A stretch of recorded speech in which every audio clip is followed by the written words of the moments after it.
Madam, आप इस मामले के अंदर बहुत देर नहीं कर दी क्या? आज 11 से 12 लोग जेल के अंदर बंद है, उसमें कई खासी महिला भी है और कई 19 लोगों को पर FIR भी दर्ज हो चुकी है। आपने सठाना या कोई गांव के लिए पार्लियामेंट के अंदर आवाज उठाई थी, SIT की मांग की थी। उस वक्त तो मालेगांव में SIT की जांच चल रही थी और गिरफ्तारी हो रही थी, आपने मालेगांव के लिए कुछ नहीं कहा।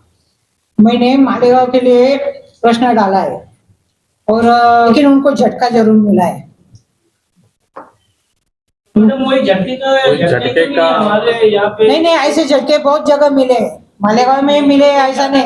पार्लियामेंट शुक्रगुजार हूँ। यही तो बात हो रही है कि ताई के ऊपर हमने भरोसा करके ताई को इतनी अक्सरियत से वोट दिया, लेकिन आज 1 महीने का दिन होने का आया, ताई इस मामले के अंदर कोई आवाज नहीं उठा रही है। आज नहीं, अधिवेशन के लिए मैं आ नहीं पाई और अधिवेशन खत्म होने के बाद मैं मरहबा कलेक्शन मॉल, रेडीमेड कपड़ों का भरपूर खजाना, jeans pant, T shirt, cargo pant, night pant, बच्चे और बच्चियों के लिए अच्छे खूबसूरत और उम्दा ड्रेस। पता याद रखें, जमुर हाई स्कूल मेन रोड, जैतून हजीन मस्जिद के पास, मालदा चौक, मालेगांव। गांव पे इतनी बड़ी परेशानी आई है, अभी भी कुछ लोग जेल में भी है और उनकी जेल से रिहाई के लिए क्या होगा और इसके आगे अभी क्या आप करने वाली हैं, क्योंकि वैसे भी बहुत देर हो गई, 1 महीने से ज्यादा का अरसा गुजर चुका, ये सारी कार्रवाई चल रही है। मालेगांव में ऐसा है कि जो किरीट सोमैया मालेगांव में आए और उन्होंने बताया कि महाराष्ट्र शासन को बताया कि यहाँ पे बांग्लादेशी और रोहिंगे शुरू में बताया 4000 है, बाद में बताया 1000 है और अभी उनके कहने से महाराष्ट्र शासन ने SIT के माध्यम से चौकसी 1.5 महीने से शुरू की है, लेकिन मेरे ख्याल से आज तक तो एक भी रोहिंग्या या बांग्लादेशी उनको मिला नहीं है और ये चौकसी 6 महीने तक चालू करने के लिए शासन ने उनको बोला है और उसके बाद में शासन को ये SIT कमेटी अहवाल देने वाली है। लेकिन मैंने उनको ऐसा कहा कि आप चौकसी आपने शुरू की है, लेकिन मालेगांव में दहशत का वातावरण हो गया है, लोग घबरा गए हैं, तो ऐसा होना नहीं चाहिए। यहाँ पे जो प्रामाणिक और देश प्रेमी मुस्लिम बांधव है, हिंदू बांधव है, तो उनको आप विश्वास दिलाइए और जो भी आपको जांच करनी है वो उनको टाइम दो, पूरे दिन भर उनको कैंप में मत बिठाओ और टाइम के अनुसार ये जांच करो और जो भी आपको वहाँ पे बहुत दूर है जो कैंप एरिया है, तो नज़दीक सिटी पुलिस स्टेशन जो है वहाँ पे अगर महिलाओं के लिए आप चौकसी करेंगे तो अच्छा हो जाएगा। और जो रमजान महीना आने वाला है तो उसमें सुबह 9 से 6 बजे तक ही आप जांच करो, 9 से 2 बजे तक ही आप जांच करो और शुक्रवार के दिन आप उनको छुट्टी दो, शुक्रवार को दिन कोई जांच नहीं होनी चाहिए। और जो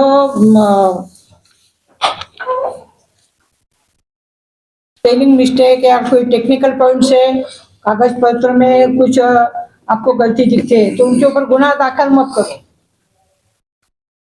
वो टेक्निकल इश्यू जो है उसमें उनकी कोई गलती नहीं है, वो अधिकारियों की गलती है, वो सुधार सकते हैं। तो इसके मामले में आप दखल लेना जरूर है। और स्कूल की एडमिशन के लिए जो जन्म तारीख के दाखिले देने पड़ते हैं या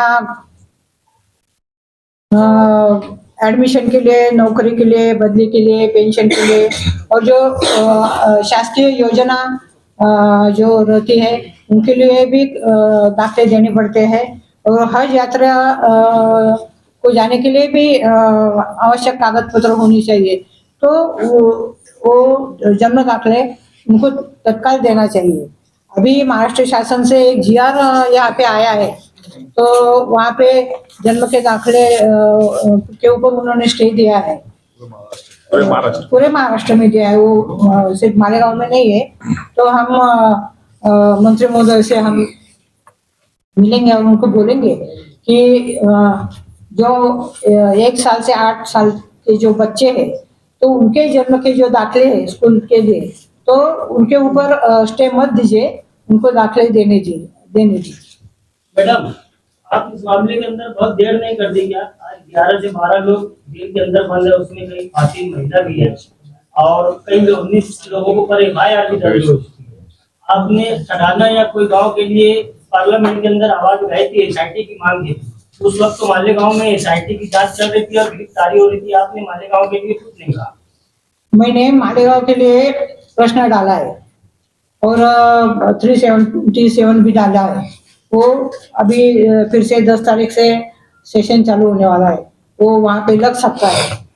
0 आवर जो होता है उसमें 2 ही मिनट बोलने को देते हैं और 0 आवर में भी वो बैलेट निकलता है, जिसका नाम आता है उसको ही 2 मिनट बोल देते हैं। इसलिए अभी अगले सेशन जो रहेगा उसमें मैं बात रखने वाली हूँ और अधिवेशन के पहले मैंने जो प्रेस कॉन्फ्रेंस ली थी उसमें भी मैंने बोला था कि ये जो किरीट सोमैया जी ने शुरू किया है एक फेक नैरेटिव है और ये भाजपा ने उनको छोड़ा है और उन्होंने जितने भी मुद्दे पूरे महाराष्ट्र में उपस्थित किए, किसी को भी वो लास्ट एंड तक उन्होंने लिया नहीं है, बीच में ही छोड़ दिए। और हम मंत्री महोदय से भी हम कहेंगे कि आप इस जो जांच आपने शुरू की है SIT की, तो आप अधिकारियों से आप उनको पूछिए कि कितने आपको रोहिंग्या और बांग्लादेशी मिले हैं। मेरे ख्याल से तो एक भी नहीं मिला है, लेकिन अगर ऐसा नहीं है तो ये जांच जो है ये बंद कर दो। ऐसे मैं मिलने वाली हूँ क्योंकि विधानसभा में 3 तारीख से अधिवेशन शुरू होने वाला है। मैडम, ये जो आपको 2 लाख से ज्यादा के वोट मालेगांव से मिले थे, तो क्या भाजपा मालेगांव शहर के आवाम से ये बदला ले रही है? बदला का मुझे तो ऐसा नहीं लगता है, लेकिन उनको झटका जरूर मिला है। मैडम, वही झटके का हमारे यहाँ पे नहीं, ऐसे झटके बहुत जगह मिले, मालेगांव में मिले, ऐसा नहीं, पार्लियामेंट में उनको बहुत झटके मिले, लेकिन ये मतदान का उच्चांक है।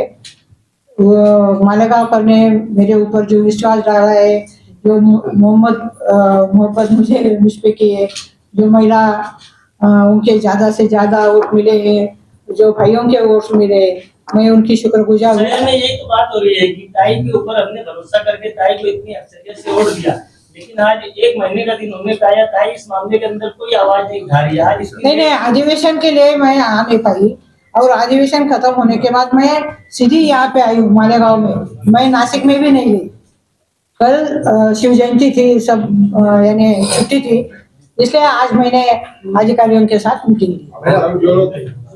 सोनिया जी का मालेगांव में आत्मा जो हुआ था, वो गंगा सागर जो कंपनी थी, मार्केट के विषय के ऊपर शुरुआत हुई थी मनी लॉन्ड्रिंग को लेकर, वो विषय दब गया, मालेगांव में दूसरा विषय शुरू हो गया। तो क्या आप वो विषय के लिए गंगा सागर ट्रेड कंपनी के जो मनी लॉन्ड्रिंग का जो पैसा आया गया जो विषय था, क्या उसको SIT के द्वारा जांच की जाए और वो विषय क्या था एंड तक जाए, उसके लिए मांग करेंगे? मैंने अधिवेशन में भी वहाँ पे प्रश्न डाला है इसके मामले में। 377 मेरा लग गया है और वो मैंने पेपर रख दिया है। गंगा सागर एंटरप्राइज। यस।